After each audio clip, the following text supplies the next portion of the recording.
Well, hello, lovely. I am here with a testimonial from our friend Andrea.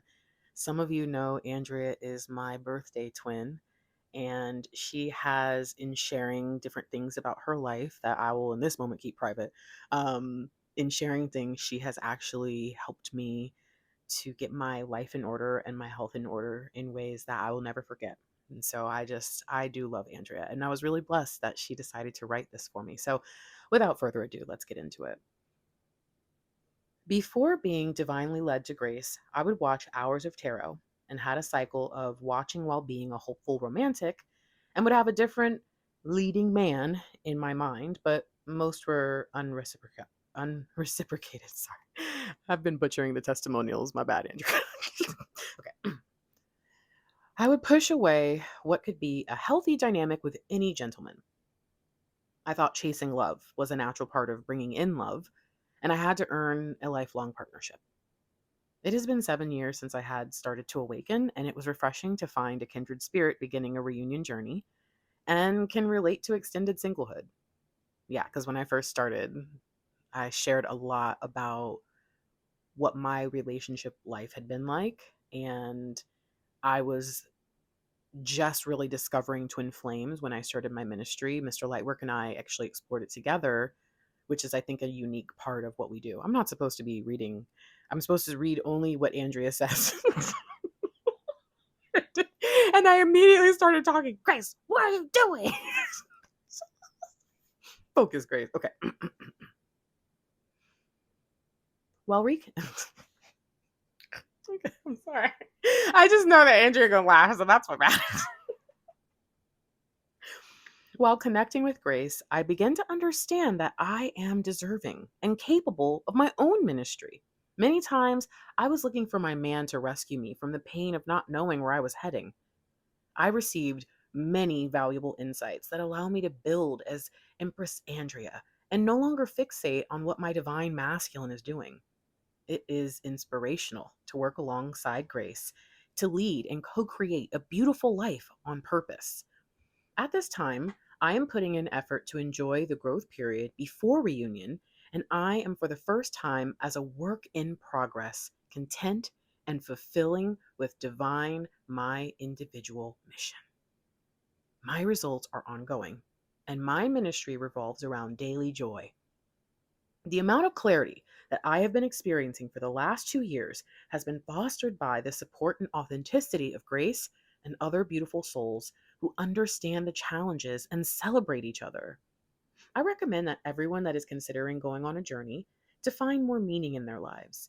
If you're in a relationship with yourself or at any stage of a partnership, because we are constantly evolving at all stages in our lives, Grace has shown through being a beautiful beacon of light that we are not alone.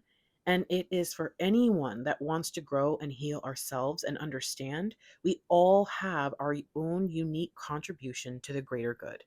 Again, my apologies. A part of me is like, should I redo that? But you know what? I think that is something that I'm not going to. I'm not going to let my perfectionism or the rules that I've told myself, which is like, you have to read the whole thing first. It's like, you made all that stuff up, Grace. Why are you doing that? I'm not going to let that, especially on Andrea's video. Why? Because Andrea has actually taught me so much about grace. Isn't that funny?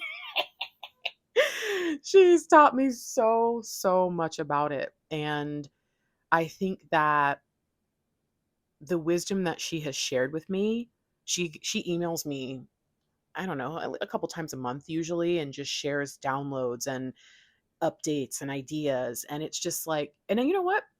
I don't think we've ever had a call before. Mr. Lightwork and I think did a reading with her, but that's the beauty of this is that not everybody who has been blessed by my ministry had to be a paying customer to do it. And I think that that is something that I've really like prided myself on all these years is that I want to be able to reach every single person that is struggling on the twin flame journey.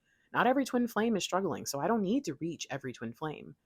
And I don't need to reach the twin flames who are all just super advanced and high knowledge and da da da da da. I mean, if I had been introduced to a bunch of twin flames who were OGs when I first started my ministry, I would have not known how to help them. So I don't know. There's just something really special about knowing that at least when I did do public readings, because I don't really do them as much anymore. They just weren't always well received, just because of how I am as a person, and I don't necessarily fit in any community, but not in the woo woo community either. And so sometimes it feels weird to do those and think like I'm just upsetting people, I'm just confusing people, and because that's what the negative comments say, right? And the negative comments stick out more in my brain because I'm human, but also people tend to leave something negative more than they leave something positive. I have so many clients and subscribers that are lurkers that I don't even know they're watching. I don't even know they've like never missed a video. And they're like, "What are you talking about? I've been with you the whole time." And I'm like, "Really?" And so it's like to experience that so frequently, but to have somebody like Andrea, because she, you guys, she is so sweet. If you've ever interacted with her in the last 7 years, you'll remember, because she is literally, I think, one of the sweetest people in the entire collective, in the entire ministry. Like, she's that kind and loving and positive, you know? I wouldn't be surprised if she has a nickname like Smiley.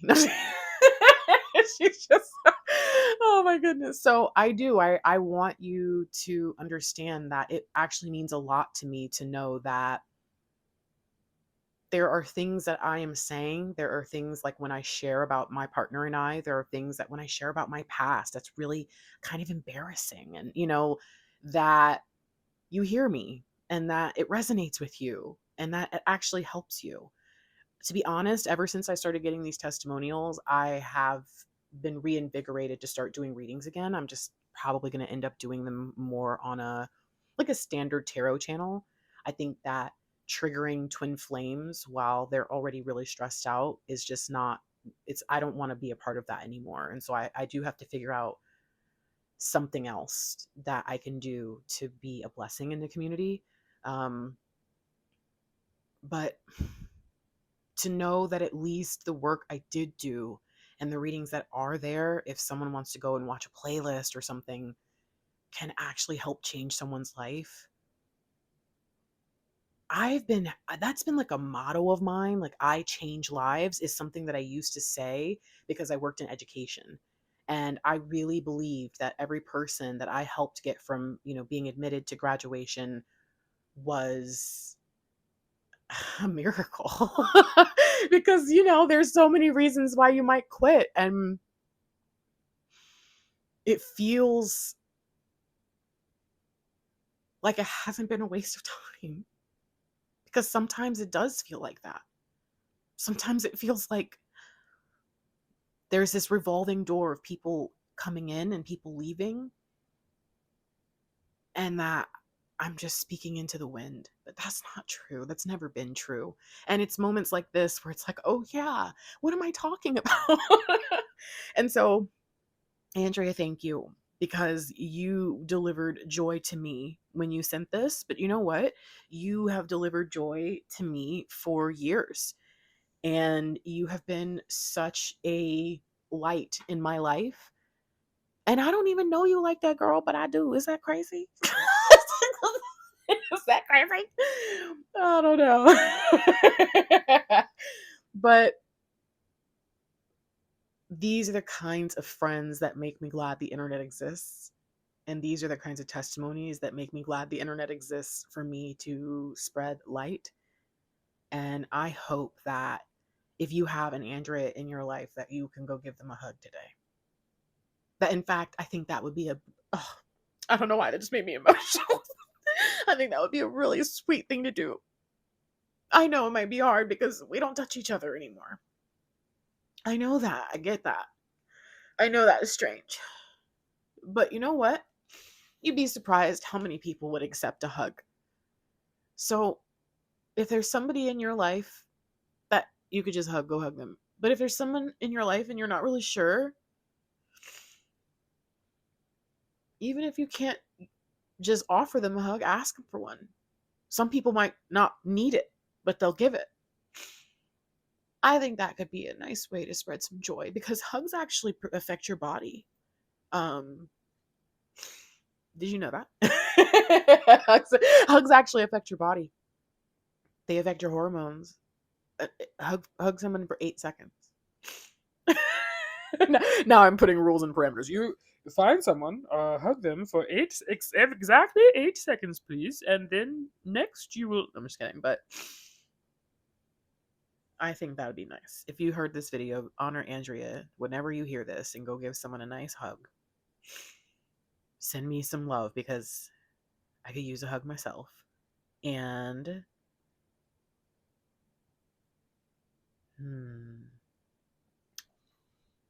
Andrea has some projects that she's working on. And I think that it would be really cool if you are still listening and you haven't gone off and hugged someone already to leave a comment with the most positive quote or statement that you've ever heard. What's my statement? What's something that what I want to say is like really religious, so I don't want to say it. Can I preface by saying I don't want to say it because I understand that a lot of people don't want to hear it. So it's not religious, but it's like from my background. But I learned something from my grandpa once. My grandpa said that for years, my uncle, his brother was really mean. It's so mean that someone actually like shot him in the street in North Carolina, and people just like walked over him like nobody cared because he was so mean to everybody in the town. And my grandpa, like, that's like a really hard triggering moment for him. And so for years he knew his brother was just mean as hell, had a mean heart and all this different, well, not had a mean heart is what he thought though, right? But he always asked God, is my brother in heaven? Is there any way that someone like that could even make it to heaven? Am I going to see him again? And my grandpa said one night he had asked the question again, and it was like he had sat down on his recliner and he asked, or he was watching something, and they actually said, God knows the heart, don't judge, because even the meanest person in your town or something, like, it was very specific. My grandpa said it in a better way. He told me this like 15 years ago, but maybe more than that. He's been gone longer than that. Oh my gosh, like 20 years ago. He said, the man on the TV said that God knows the heart, pulled the scripture out and everything. And my grandpa knew that his brother had a beautiful heart. That's one thing he knew for sure about him. And it taught me so much because it was like, you know what? People make fun of homeless people, and you guys know that's like my ministry, so I get all pissed off. But like also, we downplay people like with mental health. We don't even acknowledge it. We're just so used to just saying they're crazy or they're bad or they're mean or whatever. And we have those days, right? Where maybe we're like that sometimes, but maybe we're not always like that. And so we feel we're not bad compared to them. And I think it's weird that we do that. And I don't want to be that kind of person anymore. And I don't want to have to wonder, do I think someone's going to go to heaven because I thought they were bad, right? I want to trust that there might be people out there in the world that want me to fail and suffer and go to hell, and be miserable for all eternity. And you know what? Doesn't matter, because God knows that I mean well. It's so funny that I'm saying this right now because I wasn't even really thinking about it. I just remembered that was something that gave me so much hope and made me just think differently about life and people. And now I'm realizing that earlier in this, I was talking about like my heart and that I really do care and I don't mean any harm and I'm really just trying to help. So it's kind of funny. So yeah, I'd like to share that as my quote, Andrea, that God knows the heart. And even if you're not religious, however you want to take that, that the universe knows your intentions, maybe that's a good way to put it, right? The universe knows your intentions, your true intentions. And even though on earth, you know, that might not always matter, what you intended might not mean anything in the grand scheme, but in the grand scheme, it does. The universe knows. So I love you guys. Andrea, thank you for inspiring the memory and the joy you just brought to my life with your testimony, but also now of me thinking about sitting in the den with my grandpa. And if you have a quote to share, I'd love to see it too. I'd like to know some positive things. What did your grandma or your grandpa or your mom or your dad or your sister or your brother or your best friend or your preacher or your pastor or your imam? I'm trying to think of all the things. What did somebody tell you? What is your favorite poet write? What is something? Are you a I will still plant the apple seed even if I'll never eat of its fruit of the tree kind of person? Tell me about it. I love you guys. I'll talk to you later.